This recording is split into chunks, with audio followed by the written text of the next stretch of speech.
कुछ एक सिचुएशंस ऐसी भी रहती हैं जहां पर कुछ एक सर्कमस्टांसिस के अंदर आप सूट फाइलिंग को पोस्टपोन कर देते हैं, यानी कि जहां पर जो बोरोर है उसकी पास्ट डीलिंग्स जो थी वो सेटिस्फैक्ट्री थी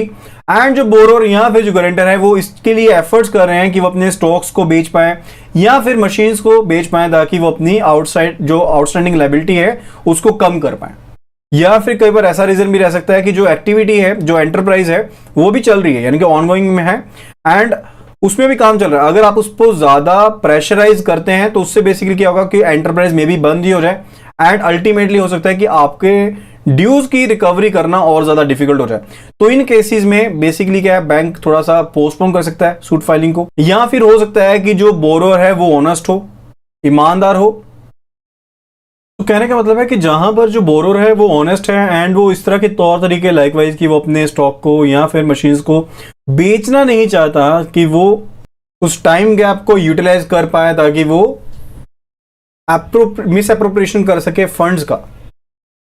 तो इन सभी तीन कारणों में से अगर कोई भी कारण लगता है तो उसके केस में अगर पोस्टपोनमेंट रहती भी है तो वहां पर नॉन परफॉर्मिंग एसेट्स को रिड्यूस करने के लिए कॉम्प्रोमाइज किया जा सकता है। देयर कुड बी कॉम्प्रोमाइज, क्योंकि मेन कारण क्या है कि अगर आप कानूनी कार्रवाई में पढ़ते भी हैं, कोर्ट कचहरी की कार्रवाई में पढ़ते भी हैं, तो वो एक तो टाइम कंज्यूमिंग प्रोसेस है, एक वहां पर पैसा भी लगता है, यानी कि एक्सपेंसिव भी है एंड टाइम कंज्यूमिंग भी है। तो इसी कारण से जो कॉम्प्रोमाइज ऑफर्स हैं उनको ज्यादा इंकरेज किया जाता है। लेकिन एक चीज ध्यान रखने वाली है कि जो कोज ऑफ एनपीओ ना, यानी कि नॉन परफॉर्मिंग एसेट बनने का जो कारण हो वो जेन्युइन हो। ये ना हो कि पर्सन वो विलफुल डिफॉल्टर हो, यानी कि बोरोर के प्रमोटर के कंट्रोल से बाहर के किसी कारण से अगर उसका यूनिट सिक यूनिट बन गया है या फिर नॉन परफॉर्मिंग यूनिट बन गया है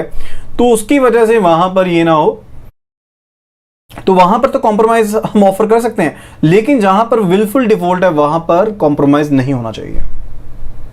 तो what is the need of compromise? तो पहली चीज तो ये है कि ये टाइम को बचाती है एंड साथ ही साथ जो एक्सपेंसिव मेथड्स हैं उनसे हमें बचाती है। फर्दर जो रिलेशनशिप है वो रिटेन रहता है, यानी कि अगर आप बोरोर के साथ कॉम्प्रोमाइज ऑफर कर रहे हैं एंड बोरोर वो बेहतर बोरो है लेकिन ऐसे रीजंस के कारण जो उसकी पहुंच से बाहर थे उनके कारण उसका यूनिट जो है एनपी हो गया है, तो उस केस में जो रिलेशनशिप है वो भी रिटेन रहता है। फर्दर जो साइकोलॉजिकल अवर्जन है उसे अवॉइड किया जा सकता है, यानी कि आपस में जो भेदभाव है, आपस में जो नफरत पैदा होती है इस चीज के कारण से उसे हम अवॉइड कर सकते हैं। एंड फर्दर अगर कोई बेहतर एक्शन लिया जाता है तो वो बैंक की इमेज को रिफ्लेक्ट करता है। लेकिन एक चीज यहां पर जरूरी है कि जब भी कोई कॉम्प्रोमाइज प्रपोजल जो है वो एक्सेप्ट किया जाए तो उससे पहले जो भी आपका एक्सपेक्टेड लॉस होगा उसे एस्टिमेट किया जाना जरूरी है। यानी कि हो सकता है ना कि आपका जो लोन है वो हो 30 लाख का एंड 30 लाख में जो आपका इंटरेस्ट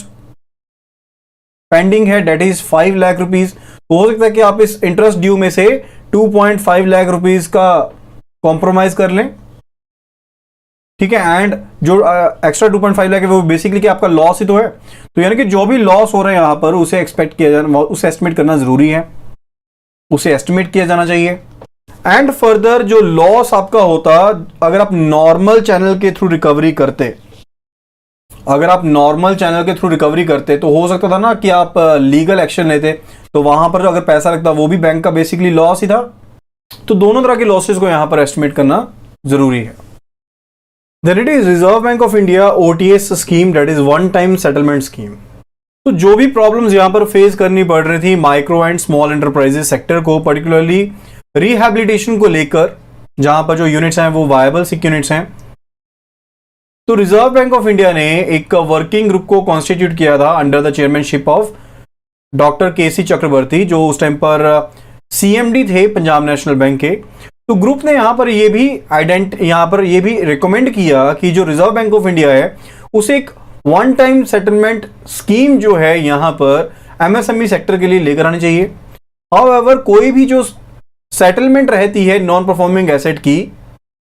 वो एक मैनेजमेंट फंक्शन है, वो एक पर्टिकुलर इंडिविजुअल बैंक के द्वारा ही एक्सरसाइज किया जाना चाहिए। तो यहां पर रिजर्व बैंक ऑफ इंडिया ने इस चीज के लिए एडवाइस किया कि